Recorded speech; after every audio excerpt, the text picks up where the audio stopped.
আপনাদের মনে করিয়ে দিই, দিলীপ মণ্ডল তৃণমূল বিধায়ক, বিরাট বাগান বাড়ি দেখিয়েছিলাম, একটা বাড়ি প্রাসাদের মতো দেখিয়েছিলাম। সেই দিলীপ মণ্ডলকে তো গ্রেফতার করা হয়েইছে, ধৃত তিনি। তিনি জাল টাকা, জাল নোট বিলি করেছিলেন। এই দিলীপ মণ্ডল ধৃত তৃণমূল বিধায়ক ভোটের আগে টাকা বিলি করেছিলেন, সেই টাকা জাল। কথা বলবো প্রতিনিধি অমিতের সঙ্গে। অমিত, কিভাবে এই তদন্ত এগোলো যে জাল টাকা, জাল নোট তিনি বিলি করেছিলেন? মহেশতলা থানা এলাকায় মহেশতলা থানায় দিলীপ মণ্ডল এবং তার সাগরেদদের বিরুদ্ধে অস্ত্র আইনে মামলা হয়েছিল।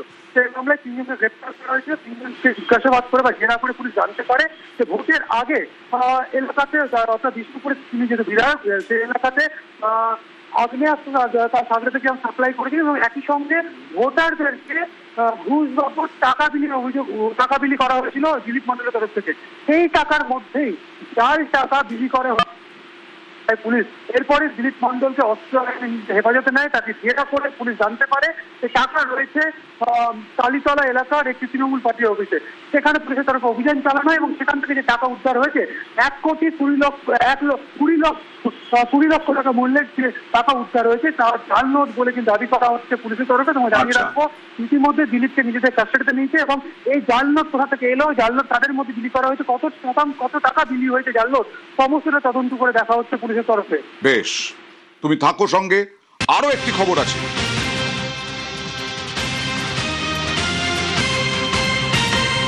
বেআইনি নির্মাণ মামলা, সোনা পাপ্পুর নাম বহুবার শুনেছেন।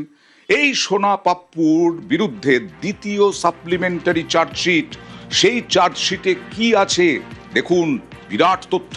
কথা বলবো অমিতের সঙ্গে। অমিত, কিভাবে সোনা পাপ্পু তার পেশি শক্তিকে কাজে লাগিয়ে এবং পুলিশকে প্রভাব খাটিয়ে জমি দখল করা এবং সেখানে বেআইনি নির্মাণ করেছেন এবং সেই নির্মাণ লক্ষ কোটি টাকা বিক্রি করে কিভাবে টাকা আত্মসাৎ করেছেন সেই বিষয়টি উল্লেখ করেই দ্বিতীয় সাপ্লিমেন্টারি চার্জশিট দেওয়া হয়েছে ইডি তরফে। সেখানে সোনা পাপ্পুর বিরুদ্ধে অভিযোগ আনা হয়েছে যে টোটাল দুর্নীতি বা টোটাল যে টাকা আত্মসাৎ হয়ে তার মধ্যে প্রায় 38 কোটি টাকা আত্মসাৎ করেছেন সোনা পাপ্পু। শুধু তাই নয়, ইডির চার্জশিটে উল্লেখ করা হয়েছে বাড়িতে আগ্নেয়াস্ত্র উদ্ধার করা হয়েছিল ইডির অভিযানে।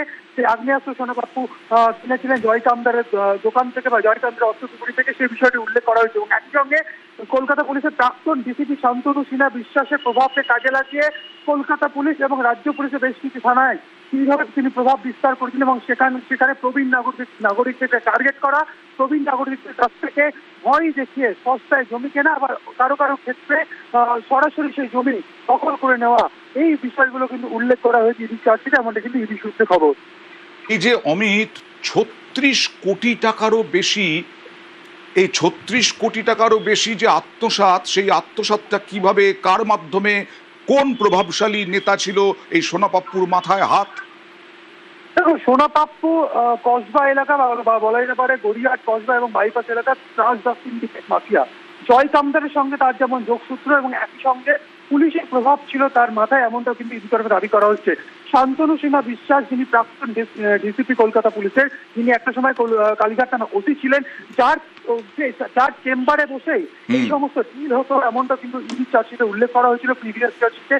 সেই সোনা পাপ্পুর মাথায় কিন্তু এই সমস্ত ব্যক্তির হাত ছিল এবং হাত থাকার দরুন তিনি বিভিন্ন এলাকাতে বিভিন্ন জায়গায় তার মাসেল পাওয়ার অর্থাৎ পেশি শক্তিকে কাজে লাগিয়ে সেখানে জমি গ্র্যাব করা, জমি দখল করা এবং সেখানে বেআইনি নির্মাণ এবং সেই নির্মাণ থেকে যে লাভ তিনি করতেন, সেখানে যেটা বলা হচ্ছে প্রায় এখনো পর্যন্ত যা তথ্য উঠে আসছে প্রায় 38 কোটি টাকা লাভবান হয়েছে এই সোনা পাপ্পু এই ক্যাম্প থেকে। এছাড়া জয় কামদার 49 কোটি টাকা লাভবান।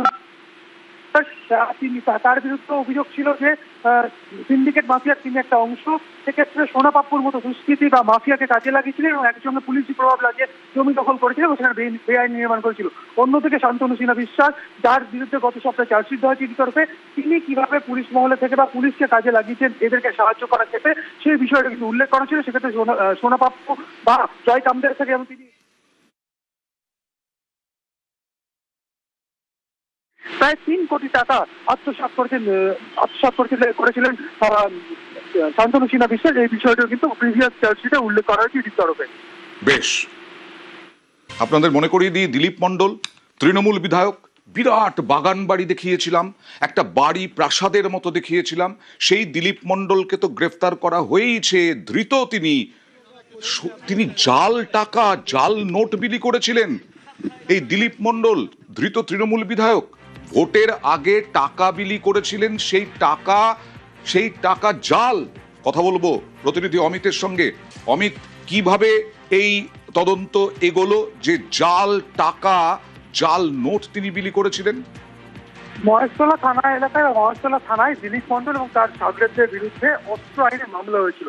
সেই মামলায় তিনজনকে গ্রেপ্তার করা হয়েছিল। তিনজনকে জিজ্ঞাসাবাদ করে বা জেরা করে পুলিশ জানতে পারে যে ভোটের আগে এলাকাতে, অর্থাৎ বিষ্ণুপুরে তিনি যেহেতু বিধায়ক, সেই এলাকাতে আগ্নেয়াস্ত্র তার সাগরেদকে সাপ্লাই করেছিলেন এবং একই সঙ্গে ভোটারদেরকে ঘুষ বাবদ টাকা বিলি করা হয়েছিল দিলীপ মণ্ডলের তরফ থেকে।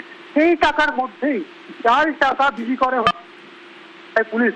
এরপরে দিলীপ মণ্ডলকে অস্ত্র হেফাজতে নেয়, তাকে জেরা করে পুলিশ জানতে পারে যে টাকা রয়েছে কালীতলা এলাকার একটি তৃণমূল পার্টি অফিসে। সেখানে পুলিশের তরফে অভিযান চালানো এবং সেখান থেকে যে টাকা উদ্ধার হয়েছে 1,20,20,00,000 টাকা মূল্যের যে টাকা উদ্ধার হয়েছে তার জাল নোট বলে কিন্তু দাবি করা হচ্ছে পুলিশের তরফে। এবং জানিয়ে রাখবো, ইতিমধ্যে দিলীপকে নিজেদের কাস্টাডিতে নিয়েছে এবং এই জাল নোট কোথা থেকে এলো, জাল নোট তাদের মধ্যে বিলি করা হয়েছে, কত টাকা বিলি হয়েছে জাল নোট, সমস্তটা তদন্ত করে দেখা হচ্ছে পুলিশের তরফে। বেশ, তুমি থাকো সঙ্গে। আরো একটি খবর আছে।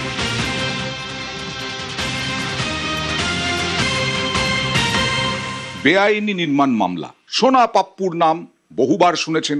এই সোনা পাপ্পুর বিরুদ্ধে দ্বিতীয় সাপ্লিমেন্টারি চার্জশিট।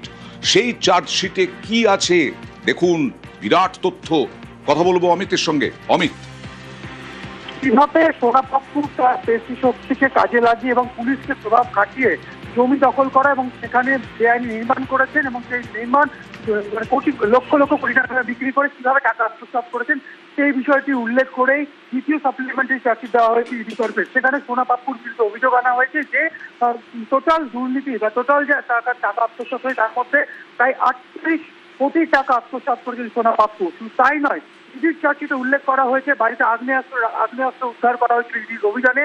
সেই আগ্নেয়াস্ত্র সোনা পাপ্পু কিনেছিলেন জয়কামদারের দোকান থেকে বা জয়কামদারের অস্ত্রপুকুরি থেকে, সেই বিষয়টি উল্লেখ করা হয়েছে। এবং একই সঙ্গে কলকাতা পুলিশের প্রাক্তন ডিসিপি শান্তনু সিনহা বিশ্বাসের প্রভাবকে কাজে লাগিয়ে কলকাতা পুলিশ এবং রাজ্য পুলিশের বেশ কিছু থানায় কিভাবে তিনি প্রভাব বিস্তার করেছেন এবং সেখানে প্রবীণ নাগরিকদের টার্গেট করা, প্রবীণ নাগরিকদের কাছ থেকে ভয় দেখিয়ে সস্তায় জমি কেনা, আবার কারো কারো ক্ষেত্রে সরাসরি সেই জমি দখল করে নেওয়া, এই বিষয়গুলো কিন্তু উল্লেখ করা হয়েছে ইডি চার্জশিটে। আমাদের কিন্তু ইডি সূত্রে খবর। এই যে অমিত, 36 কোটি টাকারও বেশি, এই 36 কোটি টাকারও বেশি যে আত্মসাৎ, সেই আত্মসাৎটা কিভাবে, কার মাধ্যমে, কোন প্রভাবশালী নেতা ছিল এই সোনা পাপ্পুর মাথায় হাত? দেখুন, সোনা পাপ্পু কসবা এলাকা বা বলা যেতে পারে গড়িয়াহাট, কসবা এবং বাইপাস এলাকার ট্রান্সডাক সিন্ডিকেট মাফিয়া। জয় কামদারের সঙ্গে তার যেমন যোগসূত্র এবং একই সঙ্গে পুলিশের প্রভাব ছিল তার মাথায়, এমনটা কিন্তু ইডি তরফে দাবি করা হচ্ছে। শান্তনু সিনহা বিশ্বাস, যিনি প্রাক্তন ডিসিপি কলকাতা পুলিশের, যিনি একটা সময় কালীঘাট থানা ওসি ছিলেন, যার চেম্বারে বসেই এই সমস্ত ডিল হতো, এমনটা কিন্তু ইডি চার্জশিটে উল্লেখ করা হয়েছিল প্রিভিয়াস চার্জশিটে।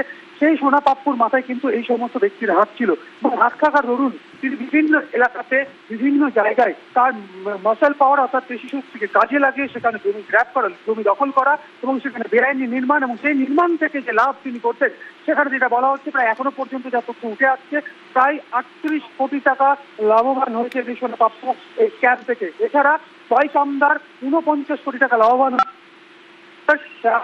তার বিরুদ্ধে অভিযোগ ছিল যে সিন্ডিকেট মাফিয়ার তিনি একটা অংশ। সেক্ষেত্রে সোনা পাপ্পুর মতো দুষ্কৃতী বা মাফিয়াকে কাজে লাগিয়েছিলেন এবং একসঙ্গে পুলিশি প্রভাব লাগিয়ে জমি দখল করেছিলেন এবং সেখানে বেআইনি নির্মাণ করেছিল। অন্যদিকে শান্তনু সিনহা বিশ্বাস, যার বিরুদ্ধে গত সপ্তাহে চার্জশিট দেওয়া হয়েছে তরফে, তিনি কিভাবে পুলিশ মহলে থেকে বা পুলিশকে কাজে লাগিয়েছেন এদেরকে সাহায্য করার ক্ষেত্রে, সেই বিষয়টা কিন্তু উল্লেখ করা ছিল। সেক্ষেত্রে সোনা পাপ্পু বা জয় কামদের থেকে এবং তিনি প্রায় 3 কোটি টাকা আত্মসাৎ করেছিলেন শান্তনু সিনহা বিশ্বাস। এই বিষয়টা কিন্তু প্রিভিয়াস চার্জশিটে উল্লেখ করা হয়েছে ইডির তরফে। বেশ।